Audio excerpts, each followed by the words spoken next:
am KOKO. I made this fucking beat. Bobby stole it. Bobby, you can have it. What's up? It's Wally beaming. This KOKO. We're over here with Bobby Tesla at the Drunken Chicken Diaries. Coming and chop it up over here at Big Stu Studios. You know what I'm saying? Come have a conversation. And they'll be drinking. I won't. All right, welcome back to another edition of Drunken Chicken Diaries. This is our second season, and it's about damn time I got my boys on here. I got my man KOKO and Wally from Basement Beats. And at the beginning of my shows, all season long, you guys have heard me say I want to send a shout out to KOKO from Basement Beats for making the music. We always shout him out in every episode, and my man Big Stu Films for producing the podcast, like all this shit, which makes it possible. So, yeah, dude, like I finally got KOKO and Wally at the same time, which is dope because I've been trying to get you guys on the show since I first started, Right. like 3 months ago. Right. So, damn, man, I guess I want to talk about like a lot of shit. There's a lot of stuff that we can talk about, but I guess I want you guys to introduce yourselves, and I guess I already did, but do you have a better introduction than I do? No, you do. Real good. Yeah. I'm Wally. I'm KOKO. Some people call me Beeman. Yeah, we're 2/3 of Basement Beats. We've been doing this probably since what, 96? Yeah. 97, you know. And I definitely want to talk about the history of Basement Beats. But first of all, I want to say how I met you guys. Like, I'm thinking like, okay, it's 2021 now, so it was probably around like 2003, 2002. And I don't even think that you had even recorded Tail Feather yet. Nah, So I was this still rapping. You were rapping. Mm-hmm. So when I met you, you were rapping. You gave us some music for the Street Fighters. You met Adam somehow. Adam is one of the Street Fighters, and shout out to Adam and Steve. Fuck both of you guys, by the way. Damn. Dang. Until you come on my show, you guys can kick rocks. But yeah, I'm calling you out right here, right now. I might even post that just so you'll come on my show. And they're still my homies. But Yeah. But I talk to Adam every once in a I've been trying to get them on my show, and they're like, I'm busy, or I'm doing this, I'm doing that. I haven't right. talked to Adam in I don't know how long. But you know, it's one of those things when you don't talk to somebody for a long time, then you run back into them. It's like time never went by, and Yeah. like you guys are still talking about old shit, and that's how me and Adam are. Anyway, Adam from the Street Fighters. Back in the day, I used to ride motorcycles with a group called the Street Fighters, and we would film ourselves doing dumbass shit, and they were like crazy on the highways, and I wasn't as crazy as they were. But everything that we did, all of our movies had local artists, right? So that was a thing. That was our thing. So we had local rock bands and local rappers like make music for us. And then Adam came back to the studio one time and played us this rap song, and he was like, "Yeah, it's this local dude, local rapper, and he's a white boy." And I'm like, "All right." So we listened to it, and the shit was dope. And then I saw like a video of you. It might have been, YouTube wasn't even around back then. But I don't know how I saw you, but we saw you, and then that's when we got introduced to Project Steadfast. After that, shit, I don't really know the timeline, dude. I've drank a lot since You know what then. I think? First of all, this is Drunken Chicken Diaries. You got to take a shot with me. Yeah, let's take a shot then. Wally, are you not drinking a Nah, shot at all? I can't Wally do it. will projectile vomit on you. Not even half a shot? No lie. He won't. I mean, Oh, man. nah, he's not a drinker. I fell for the vaccination shit, so that might fuck with that. So Tatum, who doesn't drink, did 4 shots with me. Really? what? And he was feeling really groovy by the end of that show. Damn, Well, man. Cheers, man. bro. Cheers. Hey, Wally. Here. Yeah, cheers for little ace. Cheers, Chill. bro. Yeah. All right, real quick, dude. I mean, I want to get into that, but so I think I've talked to you guys briefly about like what Drunken Chicken Diaries is, and I came up with this idea like a year and a half ago, and because I saw these college dudes drinking. I don't know how I stumbled upon their video, but you know how you go down rabbit holes on YouTube and you end up watching fucking Martha Stewart or some shit. Right. And I saw these dudes like drinking shots and filming themselves, and it was like they were doing a podcast in their living room. And the more shots they took, the more drunk they got, and the more hilarious the shit was. And I'm like, I want to do that. Like that would be so fun to do with my friends. So I was like, man, what am I gonna call it? So I'm like, damn, I'm I own a chicken restaurant. So like, fuck it, Drunken Chicken Diaries, and it just popped into my head, right? So I called my graphics dude, and I was like, make this logo for me of a drunk chicken and call it Drunken Chicken Diaries. So he sent it back to me. I'm like, that's awesome. So I hit up Rob Ruger. You guys might know him. He's a photographer, and I hit him up because I've known him since the second grade. I'm like, dude, I want to shoot this this podcast. Will you do it for me? He's like, yeah, let's do it. But me, I come up with ideas all the time. I know you know about that. Right. So you come up with ideas, you come up with this master plan, and it just never happens. Mm-hmm. Well, I thought that's what it was. So I met Stu, and I told him the idea, and he was like, dude, let's shoot it. So basically, man, it's just me wanting to like have, you know, some shots and have a platform to talk to my friends about experiences that we've had and shit that we've gone through in our lives and times that we've shared with each other, whether it was fucked up or not, or funny or not, or, you know, I mean.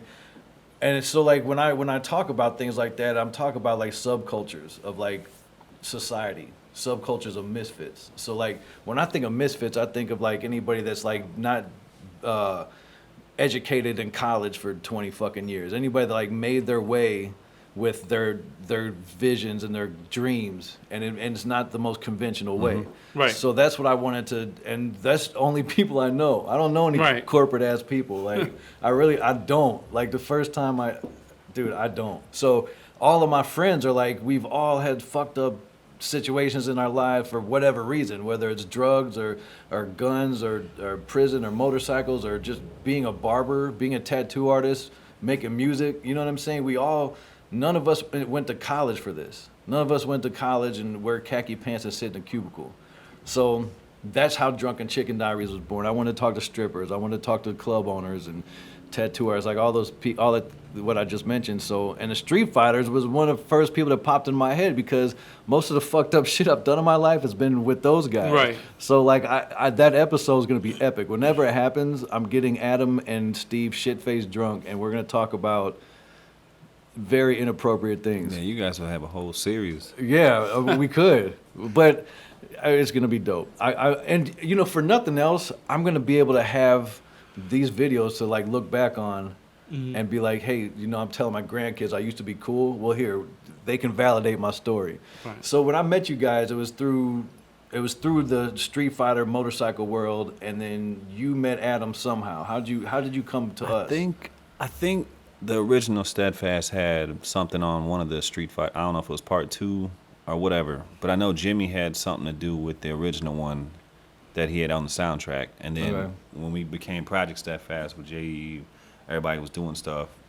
That's how he kind of like approached it. But it was Careless and Imprudent, I think was a song.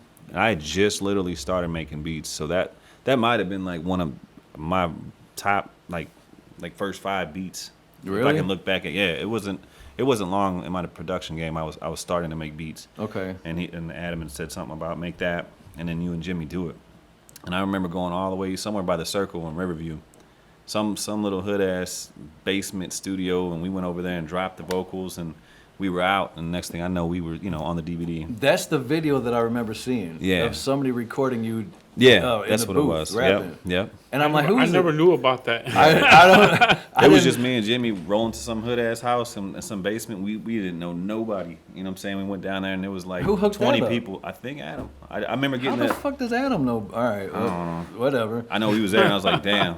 So that's how I met you. All right, so I met you through Motorcycle World, and then we linked up making music for our videos and shit. Yeah. And then that's how I met Wally. That's how I met J.E. And so that's the backstory of how we met. But I want to know, which I've seen you guys. I've been friends with you guys for a really long time, and I've been to interviews. I've seen you guys interviewed before, and you guys don't toot your own horns, but like just so my viewers know, like all 30 of you, these guys have platinum records on their hands. I mean, these guys have like, when you go into their studio, the plaques on their wall is like dope as fuck.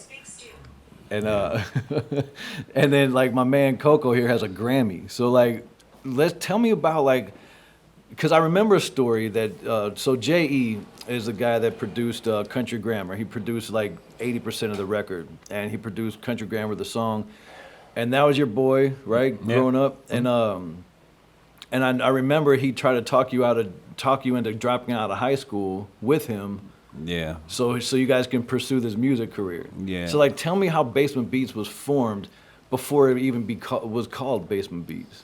Well, Like, how did you guys all meet? when I linked with Jay was through a mutual friend that used to work at Acapulco. Or no, I'm sorry. Yeah, no, it was Acapulco in Overland. It was a Mexican restaurant. Okay. And my boy kept telling me like, yo, this guy he DJs, he likes Wu-Tang, he likes all this shit, and he says can we cuss?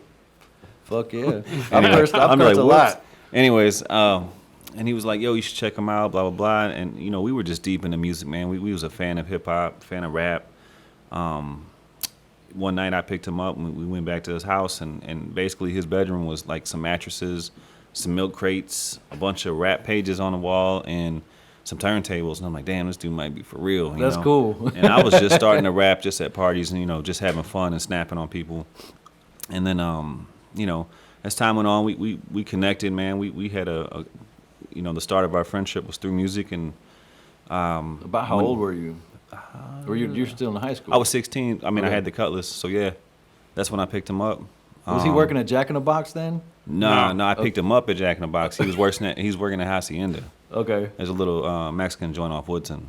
That's funny. And then as hell. time went on. He went out the basement from making beats and scratching to go into the studio.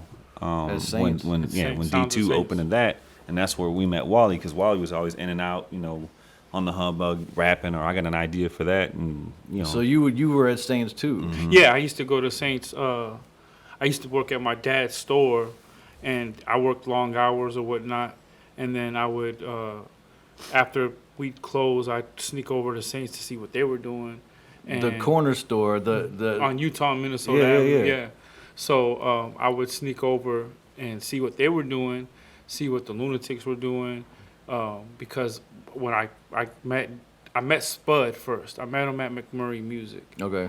and he had a problem with one of his keyboards. It was a Kurzweil, and I knew Kurzweil. Okay. I just happened to be there, just shopping, playing with the beat machines over Right. there, and I helped him out with his problem. It was like a disk drive problem or something.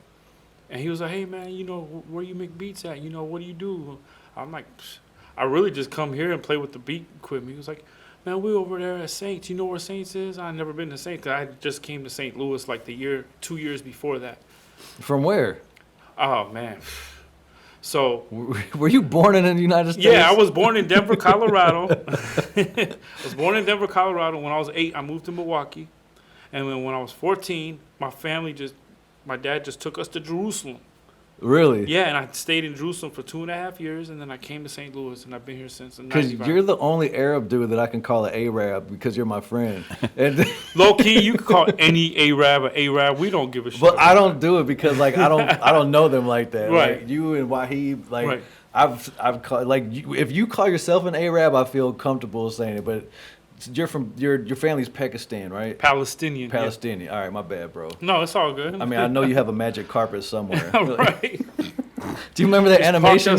Yeah. Oh, yeah. oh my God, if I can get Dude. that right now. Oh, bro. That was the funniest shit ever. But I only Shout out saw to it Brian one Loss. time. Everybody saw it like 100 times. I saw it one time. They didn't even want to show it to oh me. my god, dude, That like, shit was hilarious. That shit was in production for like 3 months. Wally had no idea, and we got this inside joke. They love doing inside jokes on Yeah. me. dude, it was the funniest shit ever. So we'll get around to that part of our lives in a minute. But so you guys all linked up around the Saints studio and shit, Yeah. right? Yeah. So Country Grammar happened. Were you around for any of that? Oh no, I was Were I you was the involved first at all? one to rap on Country Grammar. Let that be known. Yeah, Me- he was me the and first J.E. one to rap on the beat. Me Okay. and Jay.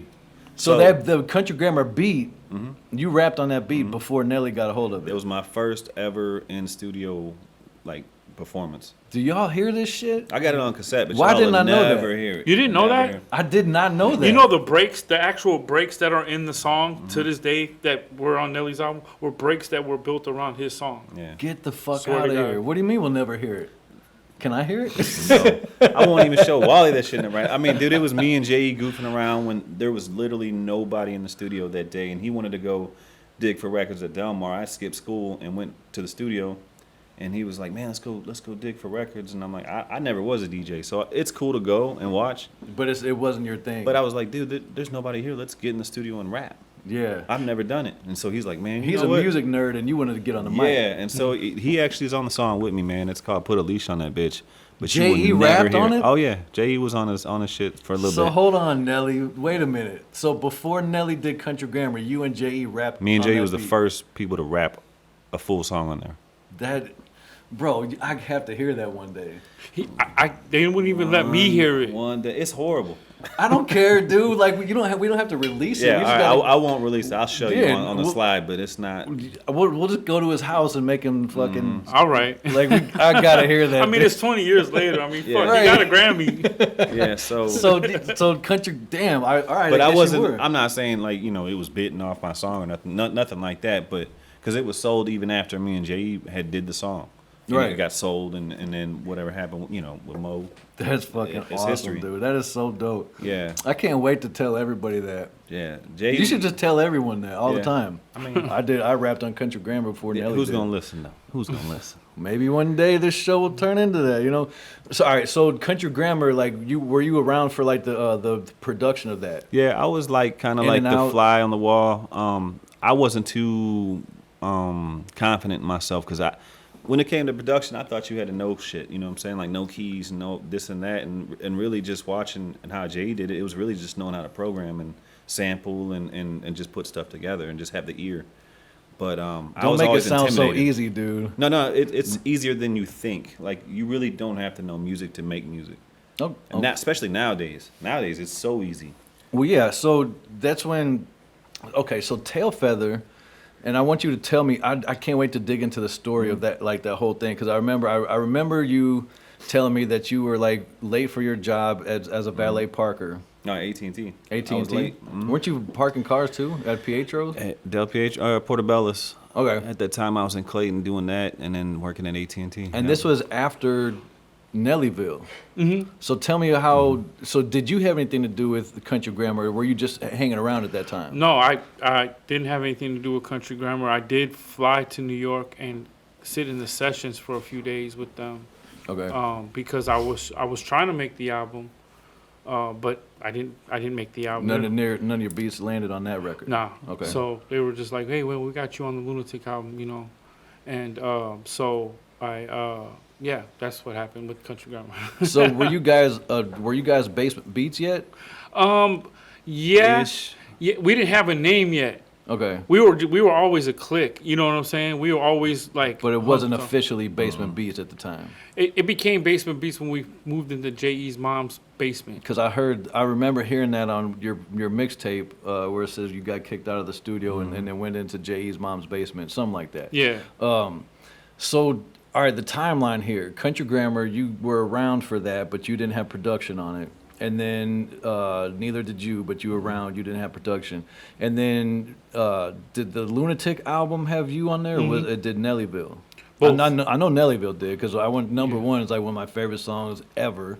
Right on. Like ever. And bro, like I became a fan of yours after I met you. And when I found out that you made number one, the song number one, I was like, holy shit. Because that was one of my favorite songs. Even after Country Grammar, like number one, I edited a whole video of my son playing football to that song. Nice. And then I met you. I was like a fan. So it was really dope. So tell me about like when you did production on the Lunatic record. I never did production on anything before that. I Okay. never produced a local record.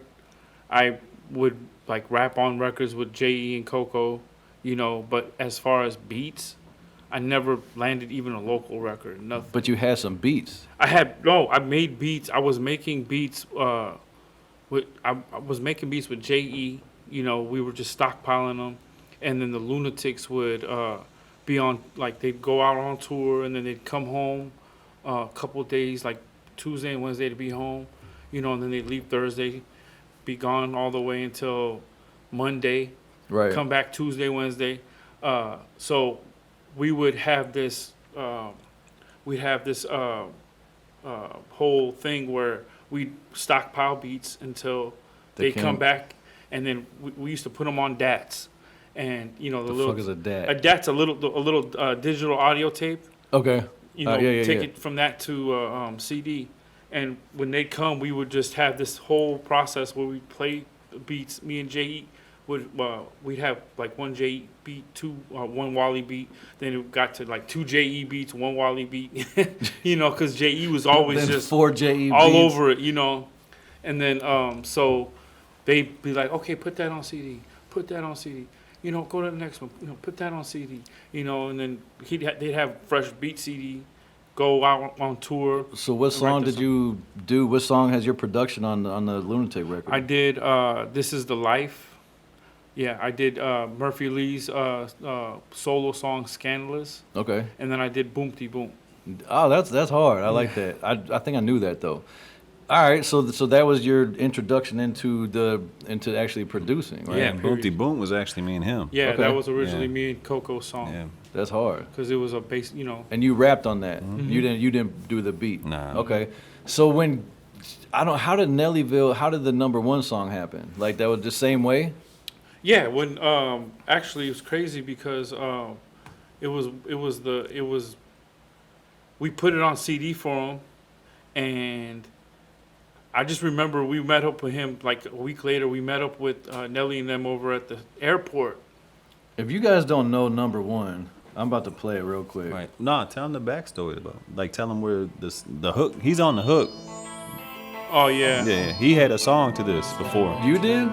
Well, yeah. Well, not to the actual Not to the beat. Yeah. And if you listen, he's on the hook. Number one. Oh, that's you? Yeah. Yeah, dude. This song right here. Salute to you, bro. Thank That's you. honestly one of my favorite songs. One of my favorite songs ever. Like, yeah. I So, appreciate that, man. No, I had this hook. You remember that? I don't know if you remember that one song. Here goes the number one chief rocker, number one chief rocker, number one chief rocker. Lords of the Underground. Lords of the Underground. I remember Lords of Underground. Right.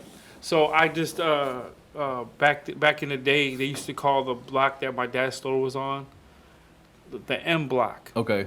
So That was the block? yeah, it was All right. named. It was because it was on Minnesota and Michigan, so it's called the The M M block, block, or they all call it the M.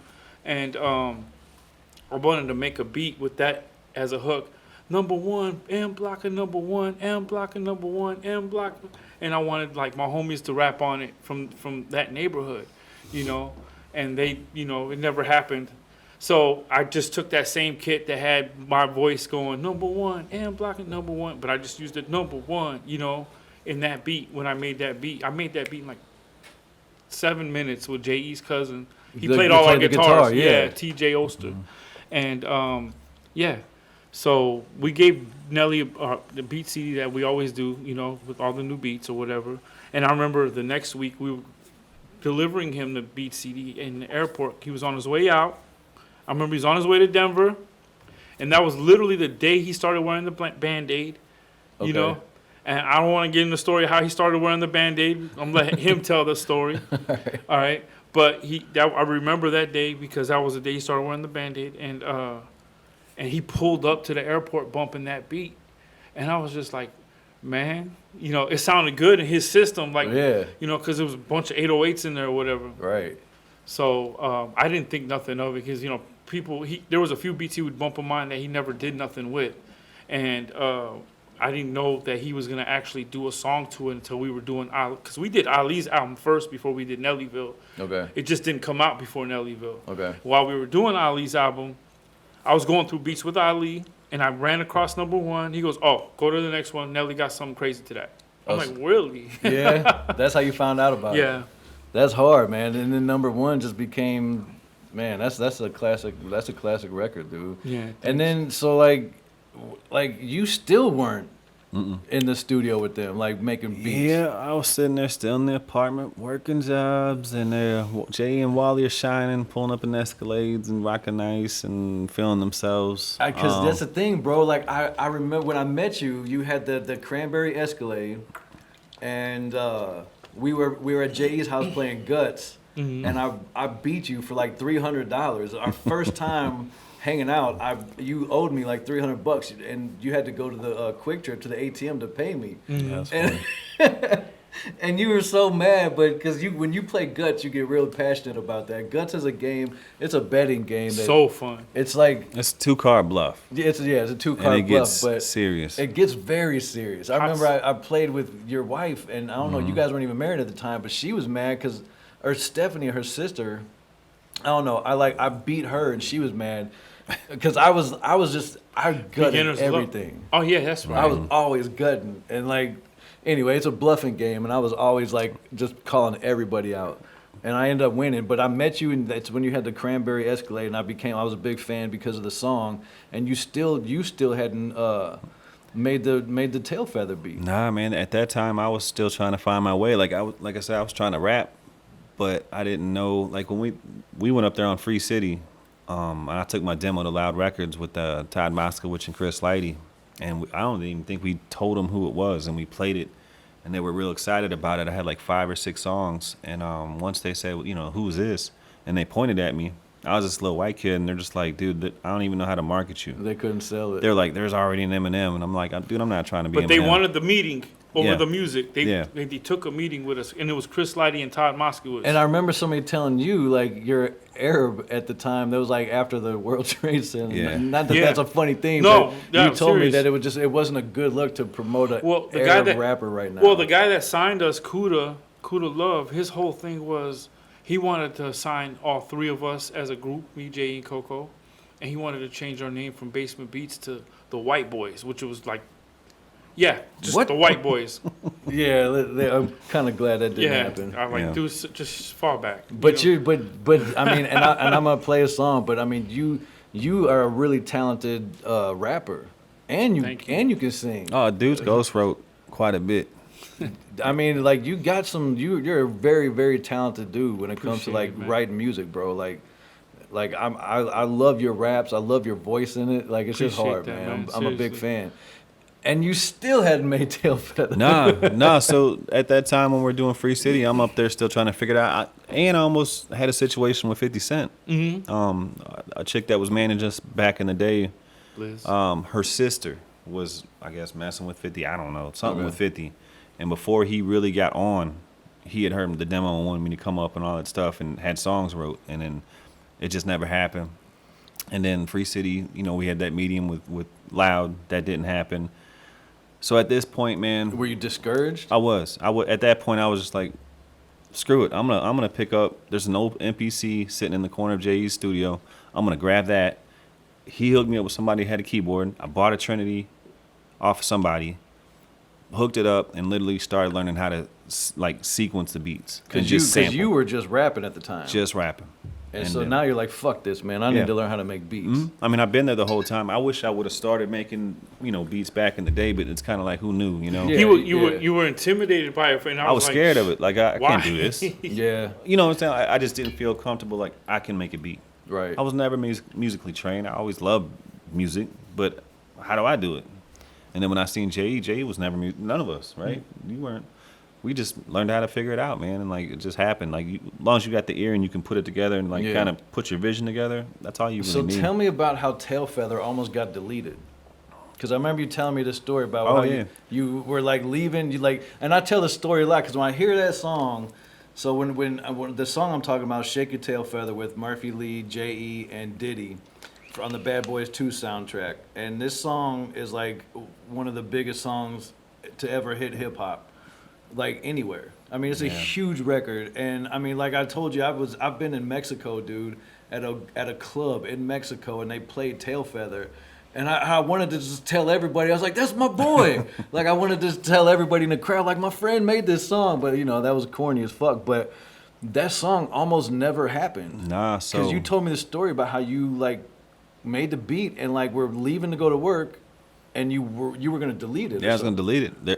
It was like a 4-bar loop, and then basically it was the guitars and the bass line, and I think I had some of the instrument besides the horns, and I was just kind of like, I'm late for work. I have no more tardiness. I gotta go. So I'm on my way to work. I almost just hit off and just rolled like, there'll be another one. And I went to work that day, and I came back, and for some reason I switched the sound to the brass because it just sounded more dominant. And then I had no idea about Bad Boys 2. I don't know why I put the siren and the little bell in the beginning. It just happened that way. I wanted it to come in somehow. Did that, and then we had a Steadfast session. And during the Steadfast session, Nelly was listening to Wally and KOKO beats and going through a bunch, putting a couple to the side, passing, putting a couple aside, and then I stood up and was like, "Yo, I make beats." For those of y'all that don't know, Yeah, you remember this? yeah. And then you. Yeah, everybody remember that one. Yeah.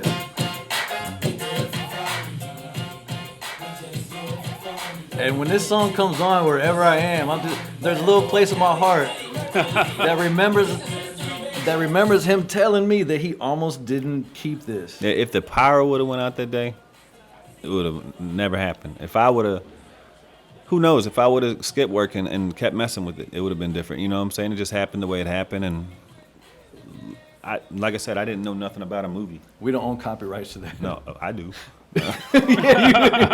Can you say that right now? I do. Facebook, Mark. But I mean, No cap. yeah. Right, you actually do. So when I was showing the beat, I literally had like 5 beats on the CD, and I think the first one was Tail Feather, first or second beat. And when they stood up and this is it, I didn't think nothing of it. I just think, damn, they like the beat. But like he said, Who's they? Nelly and Ali. Okay. That's who was in the studio, and me, him, Jay, and Steadfast. But I didn't know. We just like, okay. And then like 3 days later, I think J.E. called me and was like, dude, you got to leave work tomorrow and get on this plane.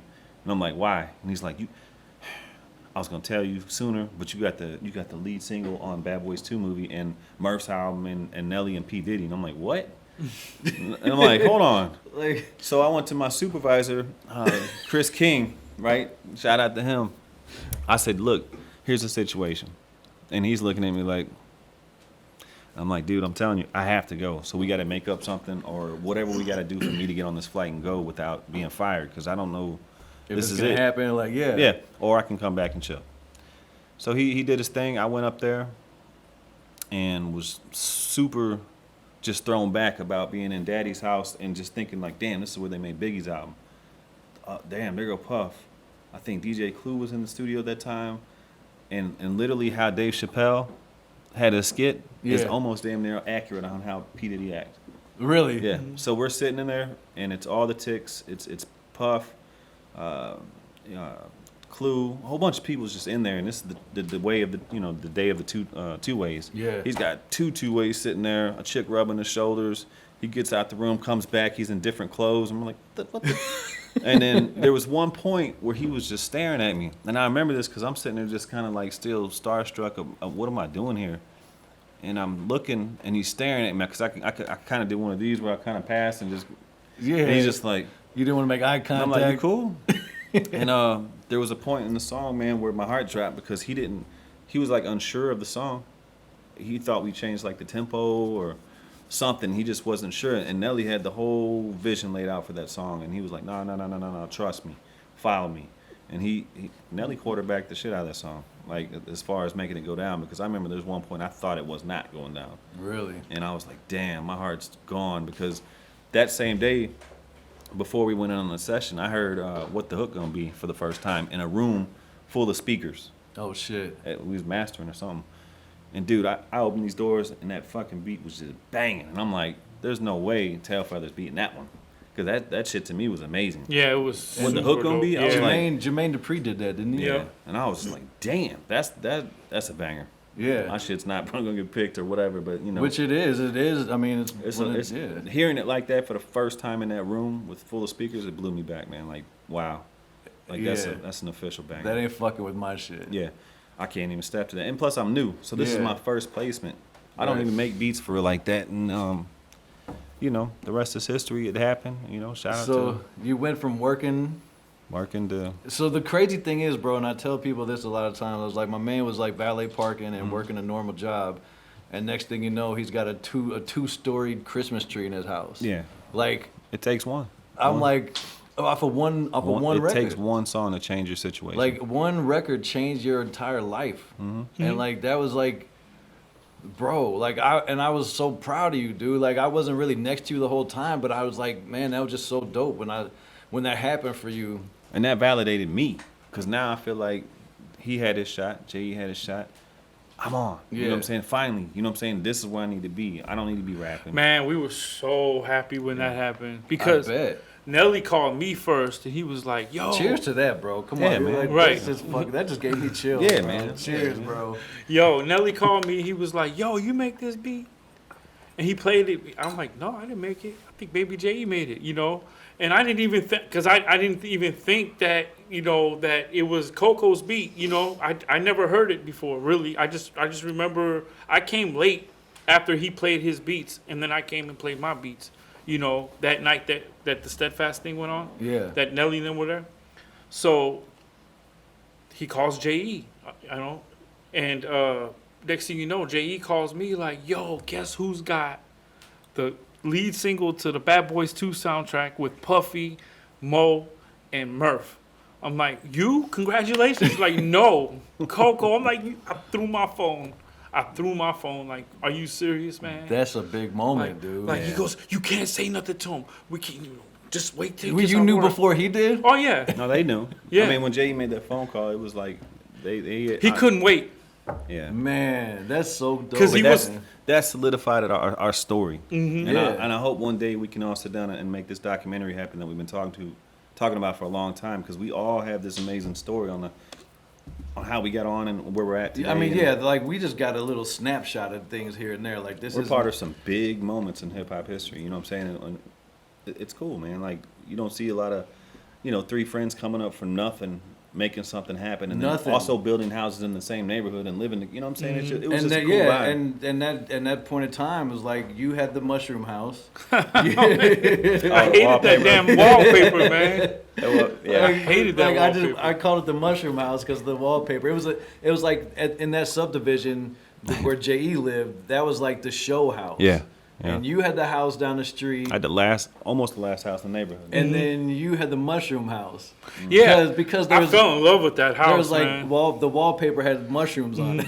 But that basement was like unfinished, and it was like big, and I was like, this is gonna be the live room. This is gonna be the studio. It's gonna be the booth. Yeah. And it came out. You know. That's hella dope, Yeah, man. man. And I mean, yeah, dude. I want to like. There's so many different things we could talk about, but it would take a few days. But yeah, I mean, you guys literally came from the ground, like with nothing, like with beat up ass cars and no cars and fucking fast food jobs, and then you all got nice ass houses in the same neighborhood and driving Escalades and It was a Cadillacs dream and come shit. true. It was like when I met J.E., I was blown away. I'm like, this dude has like, and he had like one tattoo, and he was like he was dorky, just like he is now. I mean, he's always been a dorky, funny dude and goofy as shit.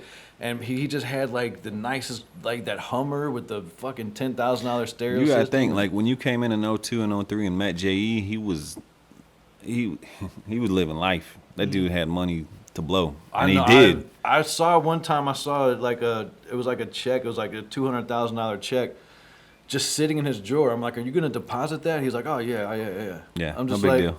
It was like no big deal to him. It was like $200,000. I'm 6 like, cars in the driveway. holy shit. Yeah, there was a point, man. He was super living good. It was crazy, bro. I was driving his cars all the time because he didn't want to drive, and I was like hungry, so I would just take the Hummer and go get some McDonald's. He always and wanted shit. to ride the motorcycle because he just was so happy that he knew how now. You know? Dude, I sold him that. I got him on a motorcycle, and Right. like, he crashed right in front of me. Oh my god, it was funny. But as once shit. he got a hold of that was his preferred way of transportation. For like what, 1 year, Yeah. a summer? I've been trying to get him I back mean, into it, shit. but get a Harley or something. Well, yeah, Kinda but chill. that was a crotch ride. He bought an Yeah. R1 and like wrecked it like the day he bought it. Well, I like shredded the side of it. But anyway, like those times are like crazy, man. Like I've seen, like I remember all that stuff and all the funny shit. Like the band Project Steadfast. Like shout out to Jimmy, Jeremy, Matt, Brian, KOKO, and who was the drummer that came in after Brian? Switched him up. It was Brian. I mean, we had a couple that showed up and didn't work out, but a guy that stuck around, his name was Scott. I saw Jeremy at Solo's funeral, and like he came up to me, he's like, Bobby, and he had long hair, and he was just like really long hair, and like I'm like, Jeremy, Yeah. and he was engaged, and I was like, I was telling his fiance, I was like, "Do you know who this is?" Like, I was like hyping him up, like right in front of her. I was like, "I used to cut his hair." Right. And like, yeah, those shows were like, all right, Facebook, we'll see you later. All right, man. But those shows, like the Project Steadfast, dude. Okay, Project Steadfast, the band. Tell me about it. Like, tell me about the conception of like how the band and what the vision of the band was. Cause, dude, me and Solo used to talk about this. Rest in peace to Solo. We used to talk about how that band should be doing Linkin Park numbers. Yeah, I mean, how it all came about, I was going through some times, and J.E. had this beat, and I knew Jimmy, and I knew he was in a band that I think they just broke up, and he was just looking to do some stuff. And actually, that night he was kind of faded. He didn't want to do the hook, so him and his gal was out there, and we're sitting in the studio, and I already had these 2 verses laid out. I was going through some shit, you know, and basically poured it out on this record called Every Day. And I was like, man, you just need to go ahead and do the hook. I can probably rap that whole song. He was like, I don't want to do the hook. I'm fucked up. I said, just go in there and do the hook for me. And so he goes in there, and I don't even think he wrote anything. I think he just went in there and started doing it, man. And it just came out to be that record. And once Nelly heard it and basically put his stamp on, like, these dudes should be a group. We started doing more songs. Nelly had wrote a couple songs for us. We did them. And then after that, J.E. he got the band bug, you know what I'm saying? He wanted to be in a band. We put it all together.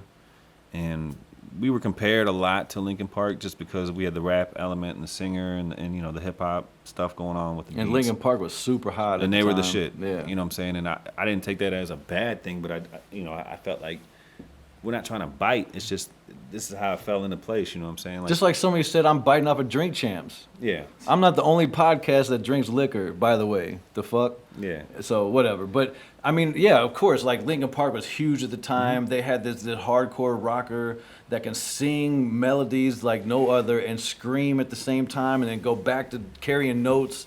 Chester Bennington, I got him tattooed on my leg, It's actually. a dope tattoo. Like, I mean, Chester, like, fucking god of music. And then, like, Jimmy could do the same shit.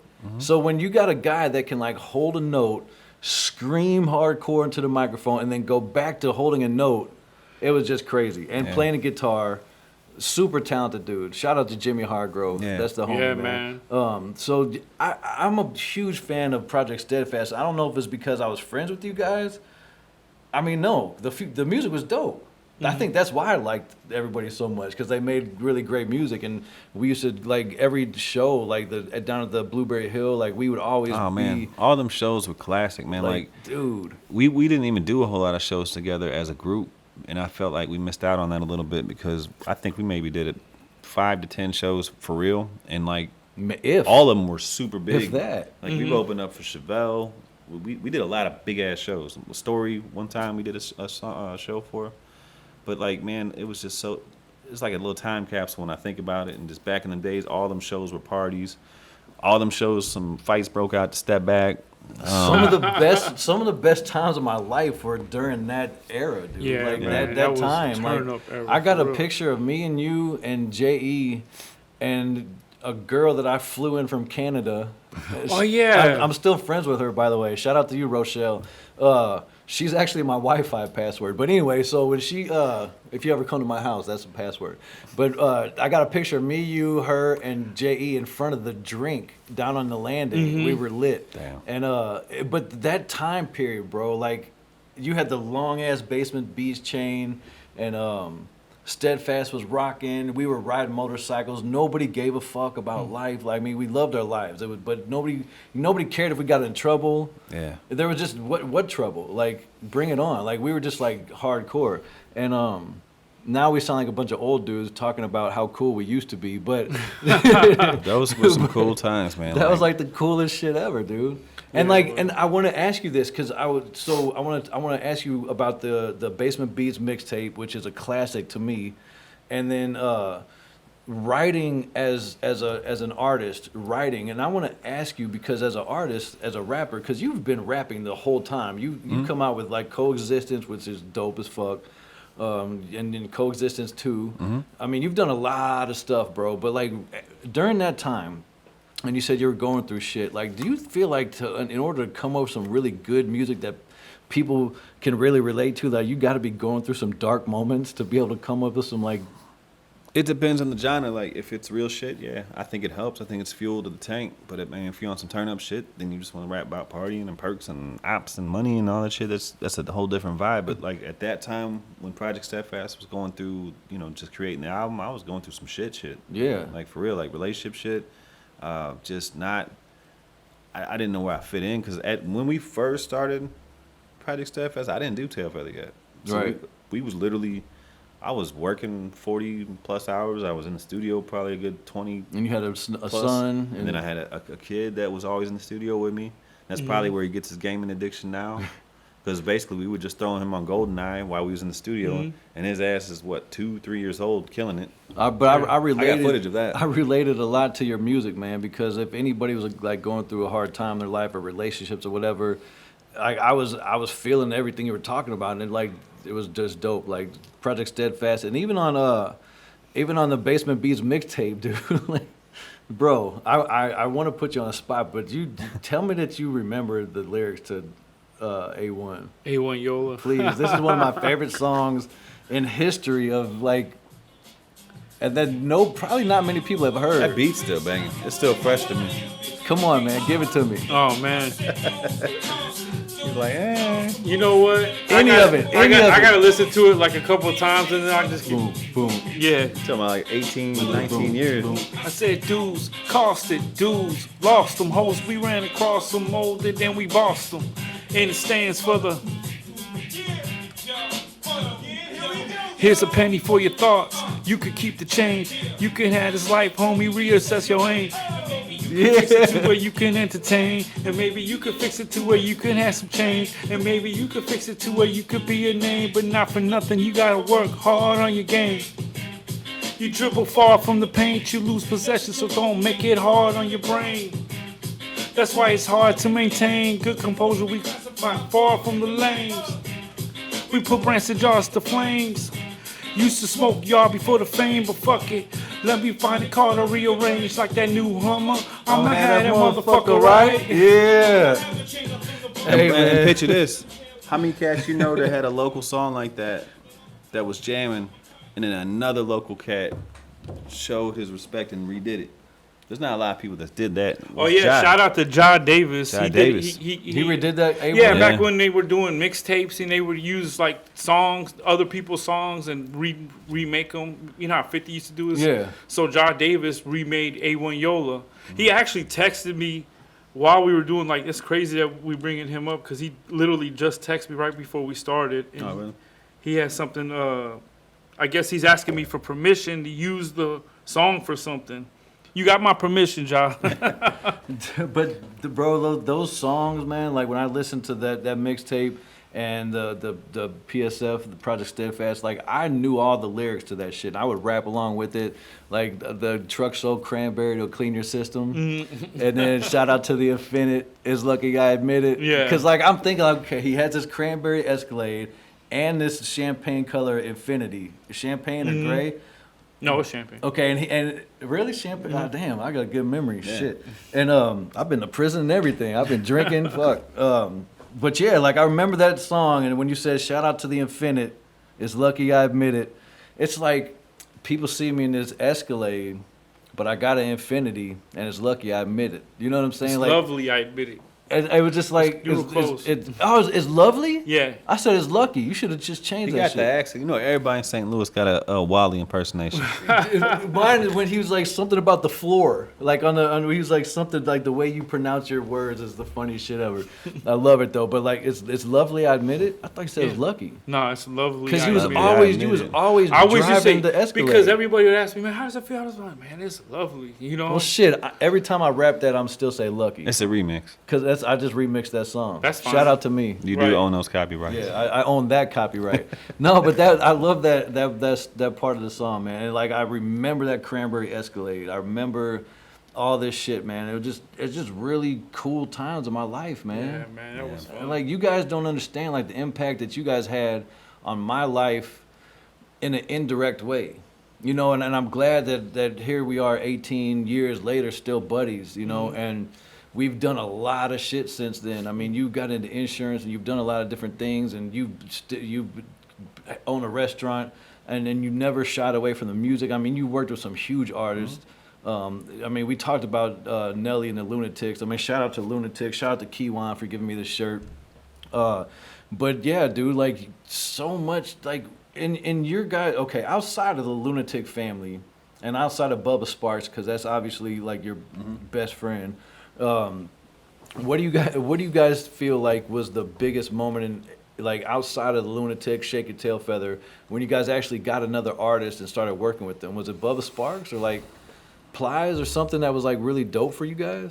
I mean, all you know, Bubba was dope to me because I listened to him, especially when we hooked up with him. He was just freshly off of Deliverance, so the first 2 albums to me, but them were classics. I still listen to him. So that was kind of cool. You know what I'm saying? Like, always working with anybody you grew up listening to or talk to or conversate with is always cool. You know, like when I first talked to Scarface.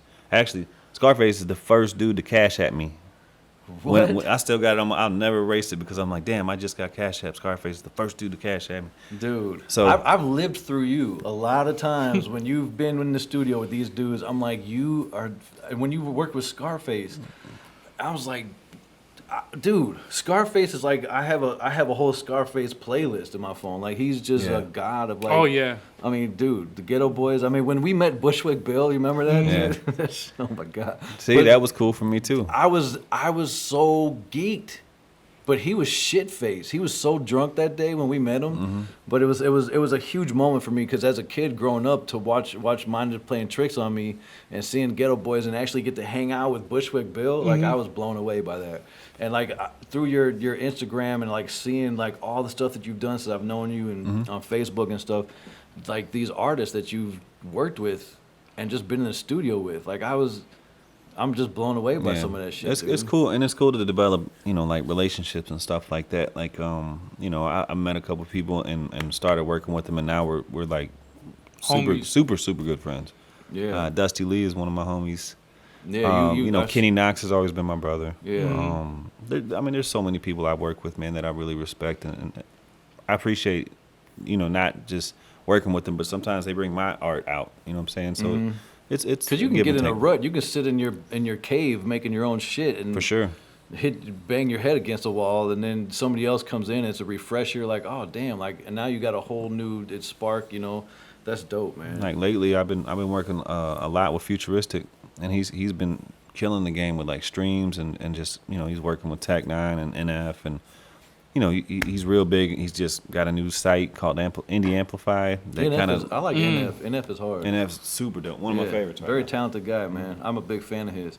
But he's not like mainstream. He's got a couple songs out there that hit it, but like nobody. If he walked down the street, nobody would know who he was. Like that's that type That's of the guy. beauty of today. You know what I mean? That you can. You know who I'm a big fan of now, and I've said this a lot of times, but Machine Gun Kelly. I know that we had this conversation, but he was a rapper, and he's always been a good rapper. Like, I mean, a lot of people have bars, but Machine Gun Kelly had I would always respect. You know, I listened to him, but I was like, it's not my favorite. I just wasn't a fan. But then when he picked up a guitar, I'm like, this dude is hard. Like, I like rappers, I like musicians that step outside of their shell and like pick up instruments and pick up. I mean, he's taking it really extreme, like with the hair and the pink and the pearls and shit. But I mean, like, whatever. That's just his. You know, thing. he was in a cover band for Tool called Nuts and Bolts. No. I'm just kidding. That was a good No, one. I mean, I think he did play around with the guitar before he started rapping, or while he was coming out. But yeah, he made a power move. I know he got with Megan Fox. Well, and Travis Like, Barker. damn, son. He was with Travis Barker, and then he met Megan Fox. And then he's doing movies. Yeah. Like, that's the rap is a segue, man. It's like what people do with it after. That's the beauty of it, man. Like, Yeah. this rap stuff can take you Something beyond. from I mean, it took Nelly to movies. You know, Nelly was on TV shows and movies and Dancing with the Stars and all that shit. Nelly So- did the movie early.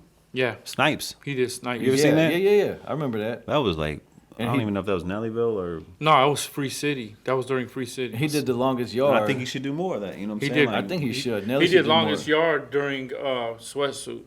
So tell me about Sweatsuit. So you guys, so Sweatsuit, I remember a sample that you did with the Tears for Fears sample, and I'm not even gonna play it. But That was like, I think I did 5 joints between Sweat and Suit. That was like really my my breakthrough for real after Tail Feather. But Over and Over was on an album with Jimmy. huge Another record. one he co-wrote. Over and Over was worldwide. He did Let a Grand Hang Out, like he co-wrote on. Yeah, I remember. He did a yeah. lot of stuff. You know what I'm saying? Like we were there. Mo rented this mansion out in L.A. instead of like doing studio sessions. I remember you every guys day. went out there. And we was playing Guts every night, playing beats. And It then was a good Mace time. popped up out of nowhere. He was in hiding from the whole world, and next thing you know, Mace is in. And he jumped on the record. Yeah, but that was like the first time Mace rapped in years, and he was supposed to come back out with Nelly. He ended up coming back out with Kanye West, but yeah, Well, yeah, I remember when Mace like just went on his hiatus and got all in the church and stuff, and then he popped on the record on Sweatsuit album. Yeah. And that was pretty dope. So you guys were there for all that. That was pretty cool, man. And yeah, when Sweatsuit dropped, and Over again, and then the Tears for Fears sample, there was a few more. I just can't remember the Yeah, name another of them. one, Wood Grain in the Leather. Wood Grain in the Leather. Spider-Man. Yeah, Spider-Man was one of yeah, my Spider-Man. favorite joints ever. those are hard records, man. Those are, and I mean, like being a part of history, man. You guys are definitely a part of St. Louis history, and like, dude, I was at a place with Je one time, and this isn't a shot or anything, but we were at a bar, and this was like maybe 5 years ago, and somebody took a picture of me, Je, and this girl, and posted us in a whirl. They printed us in the whirl, and it was like Bobby and the girl, whatever the girl's name was, and they didn't say Jay. Oh, and, wow. and I showed it to him, and he saw it. He's like, they didn't say my name. They didn't say my. I was like, dude, you're behind the scenes, bro. Like, so how do you guys feel about like Metro Boomin and like the producers that like from St. Louis that left the crib and like just blew the fuck up? Proud of them. I mean, Super proud.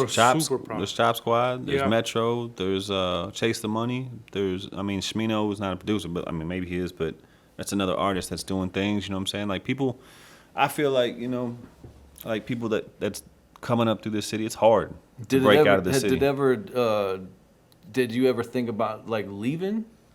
Oh, of course, but here's a secret about me. I mean, not a secret, but like here's what kind of draws me back to not going crazy is I'm a family man. You're a family man. So I'm married. I got a business here. I got this and that. It's not an excuse, but I feel like I didn't go as hard as I could have if I was out there. well, with yeah, I mean, if you were single with no kids, you probably wouldn't be in St. Louis. it'd be different. I don't know where I'd be. Well, back then we wanted to have our flag planted in St. Louis. It was very important Yeah. to us, And then we were developing like Jenna, Yeah. and we were back then. You could walk an artist into a record label and get them a deal or whatnot. Game started changing, and we learned a lot about the independent game messing with Jenna, So. And shout out to Fresco Kane. Yeah, for sure. So like, Fresco I Kane. actually talked to him on the way here, and he's barbecuing right now. Nice. But, Barbecue. yeah, he's barbecuing. He texts me, he's like, "My G, I'm barbecuing." But yeah, I mean, so Jenna had the Dope Boy Fresh record, and then he like was doing a lot of shit with you guys, and now he's Fresco Kane. And shout out to him. Like Coke Bottle's really doing a lot of good numbers. He makes Yeah. dope music. Period. He's consistent. Super talented guy. He signed with So Def for Yeah. a while, and I mean, like, I Did a think he's song for Mariah. Got a pub deal. Like he's super talented. Like Very production, talented dude. rapping, singing. Like the dude's always always inspired. You know what I'm saying? And I love him because he represents the East Side really hard. Yeah, and that was his thing yeah. too. That was his shtick. I mean, we're and our roots run really deep in St. Louis, and I mean, bro, like I want to talk about you and these. A lot of like I'm one of those guys that saw some of the stuff that you've done, and like wished I had done that. You know a lot of that. You used to be like, damn, I wish I would have thought of that. Or like you see something you're like, damn, Boatman's Bank, like or Venture. So like you had this idea to like make these garments, make these shirts with all these old St. Louis. Like if you're not from St. Louis, you would not understand Right. this. And like you have grabbed a hold of that shit. And so tell me what you got going on with that. I mean, Member tees. I'm always running ads, and I'm always trying to find newer memories. It's people, places, and events that are that I put on shirts. I'm not necessarily in the shirt business. I'm in the memories business, you know. And you definitely bring those out, like with that shirt you're wearing right now, Club Casino, like the old Beano. Yeah. Like when Club Casino was like, With 618 in the back. Yeah, DJ that's why. way in the back. That's why I got 618 on there. And that's a classic. And if you don't know, then you never will. You know what I'm Right. saying? Like if you don't know that era, you just missed out on some fun ass shit. Well, yeah, I mean, one day I was, my cousins over at St. Louis Grills, they wanted me to do their marketing for them. So I wanted to announce that we were going on a venture together. So I had this venture shirt made, and we took a picture because, you know. The old venture. Yeah.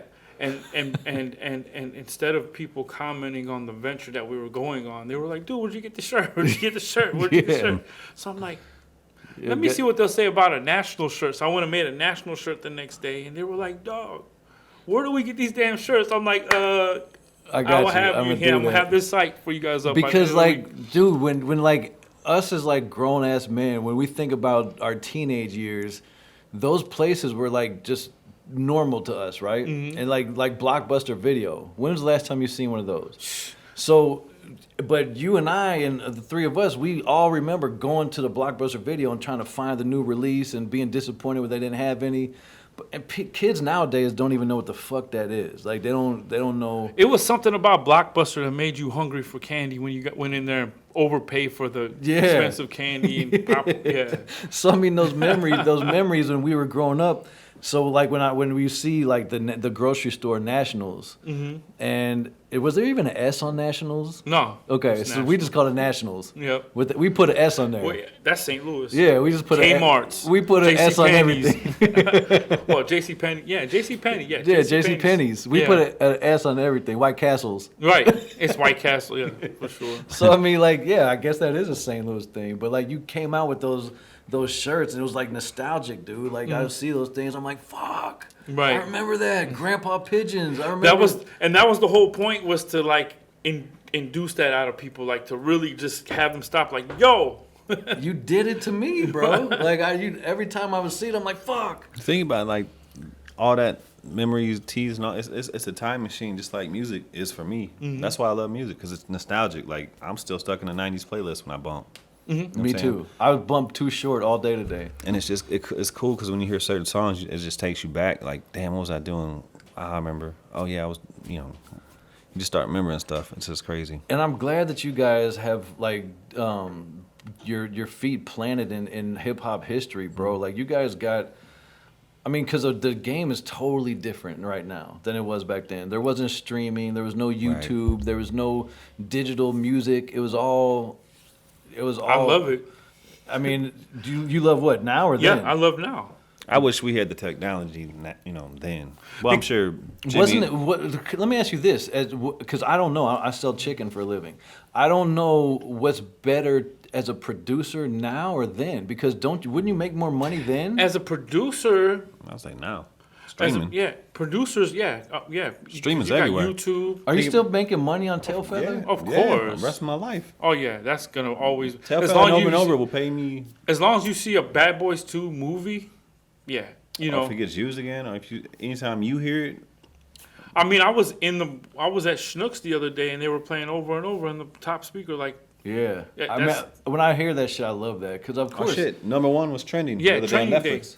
On Netflix? Yeah. They did a deal on Day. HBO Max for that. There was a special deal on HBO Max that we just closed. So you still see money from that? Oh yeah. That's dope, man. Like, and that's just so cool. Yeah, that's so cool, man. It's like a book of business. You know what I'm saying? Like you just forever. And I'm glad you guys had your shit together when you like made those deals. You made. You want to hear? Or something? I would think you did. Well, I mean, we didn't know the business, and Nelly was like kind enough to kind of let us eat, because he was in a position where he could have really just ate the whole thing, and we would have just like got paid in clout. Yeah. So shout out to him for that. But now you can let's just put it this way. Back then you needed 1 million fans to get to be able to eat off of music. Nowadays, you could be an independent and make 6 figures just off of 1,000 fans. Because of streaming. Not just streaming. Look at it this way: if you got 1,000 fans paying you $100 a year, whether they're buying your shirts or they're streaming your music or going to your shows, that's $100,000 you made. Off 1,000 fans. So you scale that to 2,000 fans, you make it $200 off each person. That's $400,000. Because I was thinking like back then, like record sales were actually record sales. Like they actually purchased CDs. So when you went platinum then, as opposed to going platinum now, how do you go platinum now? Same way. Streams. It's a certain amount of streams. Certain amount of streams that Equals a record sale. Yeah. Okay. I can't tell you that number, but yeah. Back then though, it was million. record sales and shows and radio. Or Yeah, TV. because there wasn't. Now it's Spotify, Pandora, Sound Exchange, Songcat. It's just so much stuff you're collecting money from if you got it all set up right. And like you said, you can make good money off of just YouTube videos, or streams. Yeah. So I wish we'd have had that coming up because it would have been. I mean, but that's like anybody. I'm sure Jimi Hendrix wish he had a laptop with Pro Tools. I'm sure the Beatles wish they had auto-tune. I don't know. Yeah. Marilyn Monroe had Instagram. I mean, it'd be different, Oh, Marilyn Monroe had Instagram. Yeah. I mean, hell, if That was Street Kim Fighter, Kardashian. if there was YouTube back, Instagram was Street Fighter, yeah. they'd be in orbit. You know I what know. I mean? I think about all that shit all the time. Bro, like right before I went to prison in 2007, I made a video. It's a 10-minute long video because I had left Street Fighters, not in a bad way, but it was just me and like my homies from the hood. See, Street Fighters are from like out there. So it was like me and some of my hood homies. We're just killing the highways, right? And I made this 10-minute long video with Wayne, Stunned Like My Daddy, and Rick Ross, Port of Miami. What was the fucking name of that song? Anyway. Every Day I'm Hustling? Yeah. Okay. No, it wasn't that. It was Push It to the Limit. I'll push it to the limit. And Yeah, I made it, and like I knew I was going to jail. So it's like, and YouTube it was like you couldn't post anything longer than 10 minutes at the time. Damn. So I made sure I edited that song or that video to like 9 minutes and 50 seconds. And I uploaded it to YouTube. And like I told a couple people and I gave out the DVDs to a couple people, like right now to this day, that video has 400,000 views. Wow. Because back then, there was no like, I remember audience. there was nothing, there was not the need wasn't there. But YouTube was there and it was free. So I'm like, let me upload it. It took like 3 days to upload a 10-minute video. And then everybody watched it and they were just bashing me left and right. They're like, that's all you can do is just one fucking wheelie?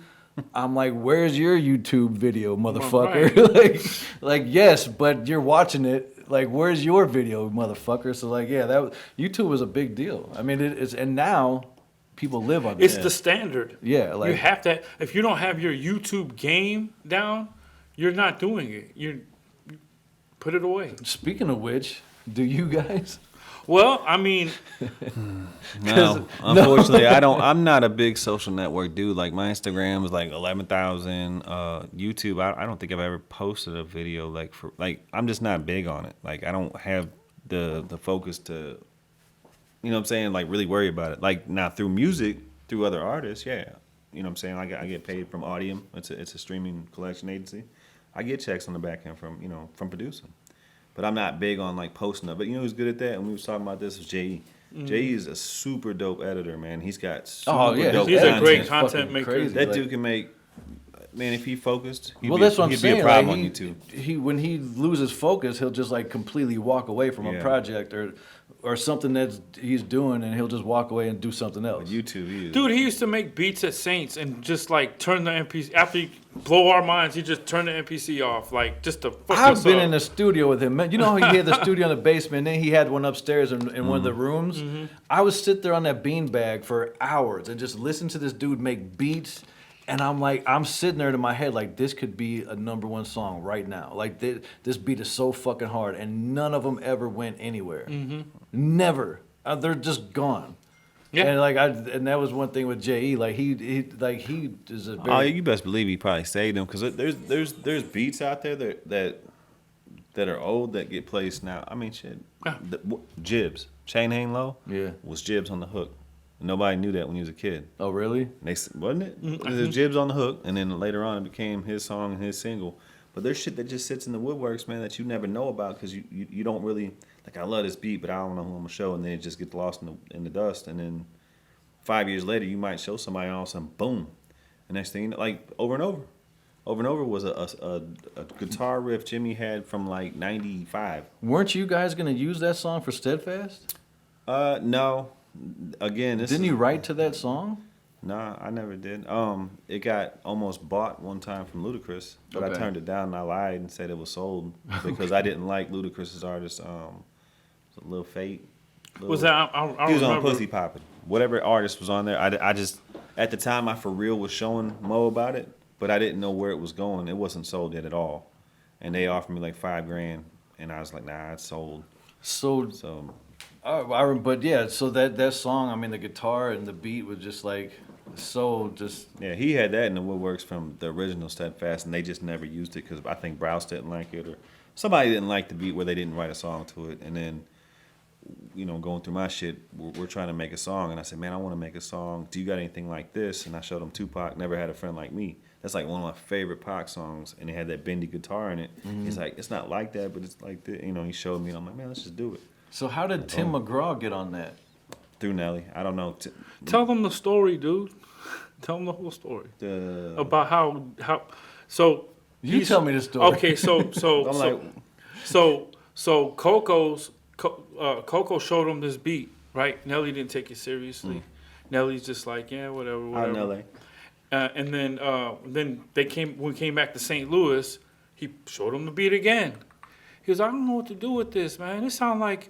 And I remember he was like, they're gonna say they're gonna be like, this could be some country song, And then he started goofing around. It was like all in my head, he just like was. So it started as a joke. It was a joke. Nelly wrote the whole, like, the hook, everything. Like, As a- Tim McGraw just came in as a feature and re-sang it. But it was a joke. He was like, oh man, they're gonna be like, oh, they're gonna curse the good book. They're gonna.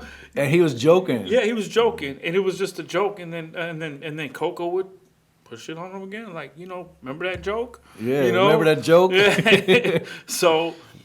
You at talking the- about when he called me in the morning? He called me like 2 a.m, out to the Wildwood house, and he's like, just bring some beats and whatever. And then I went out there. It was literally like 2 a.m. I woke up out of sleep because he called me, and I was like, oh shit, gotta go. You know what I'm saying? I gotta go. Yeah, Nelly calls you and said, come Yeah. to the house. And it, I'ma go. I lived probably 20 minutes from him at that time, so I make my way through the woods, and he's up with Carl Napa, and we're in the studio, and he had this dry eraser board sitting on the wall, and all these songs for Sweatsuit was done. They were checked off, or these were the stuff he was waiting on.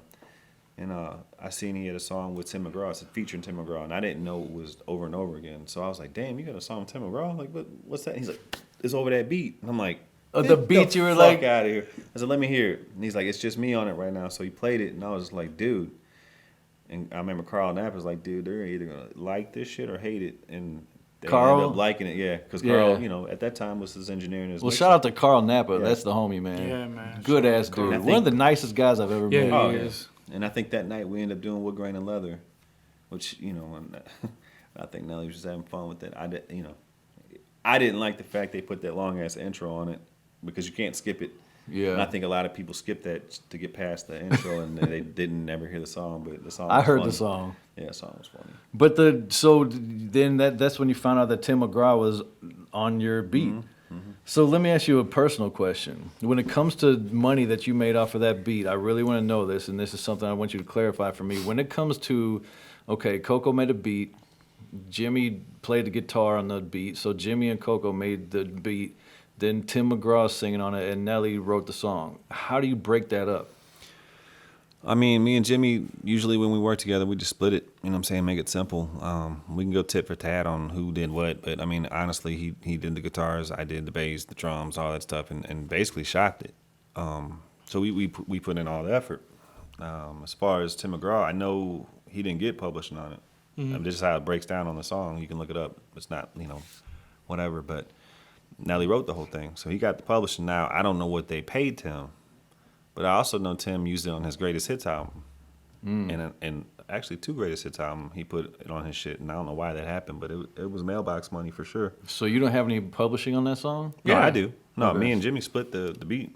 Okay. 25-25, and then Nelly got his 50 for writing the lyrics. So when it comes down to breaking the breakdown of a song, and this is what always wanted to ask a producer, like when you break down a song and like who gets paid from that song and how do you break it down? So you would say like, so Nelly got 50 and you and Jimmy split 50. Yeah, so each Okay. song's 100 unless your BMI it's 200, but it's the same difference. It's 100% of a song, and then it just depends, man. If he came in and did some horns, and I'm like, oh, you cool with 10%, and you do like a producer agreement. That's how it's technically supposed to go down. Or, damn, me and Wally was going track for track. We made that beat. So so basically, let's just say for whatever reason, Tim McGraw got a check for 200 grand. I don't know, maybe 50 grand. But he doesn't have publishing. Yeah. So so when an artist is featured on something, they can theoretically not even own that song, right? Now, he might have got like some kind of mechanical royalty, you know what I'm saying? Like, I don't see why he would use it for his album and not have any kind of motivation. You know what I'm saying? He could have skipped that song. But he probably He's loved the getting damn something. song. Yeah, he got something. off Yeah, it. he probably got some not mechanical. He probably got a production royalty Something. on there. Yes, a performance royalty. I don't know anything about any of that shit because all I'm thinking is like Coco and Jimmy made the beat. Nelly's rapping or singing, and then Tim McGraw's singing. So it's like a 4-way split. At least that's what I thought. Now, when it came to Tailfeather, I mean, I'll be transparent with that shit. That was my first song. I could have legally fought for 50% and got it, but There would be no over and over. there would probably not be a lot of shit after that because you would have Nelly put me on that and that song. would have been kind of a dick move on your part, or it might have like put you in like a Shoot It would have been foot. like, damn, bro, you ain't grateful. Yeah. Like, and I was totally 100%, but I was also wet behind the ear. But I listened to my lawyer, and looking back on it, I probably wouldn't change it because it was literally Nelly quarterbacking that song from beginning to end. It almost didn't happen, I felt. Like I said earlier, because Puff was, and then when Nelly tried to do the chant part, he fucked that up. And that's why you hear them dudes that's on it now, they came in and laid that shit smooth as butter. You know what I'm saying? Well, and then Puff had a writer. I bet Diddy's happy about the song now. Oh, yeah. shit. He won a Grammy. Yeah, you guys got a Grammy. How did that feel, bro, when you won a fucking Grammy, dude?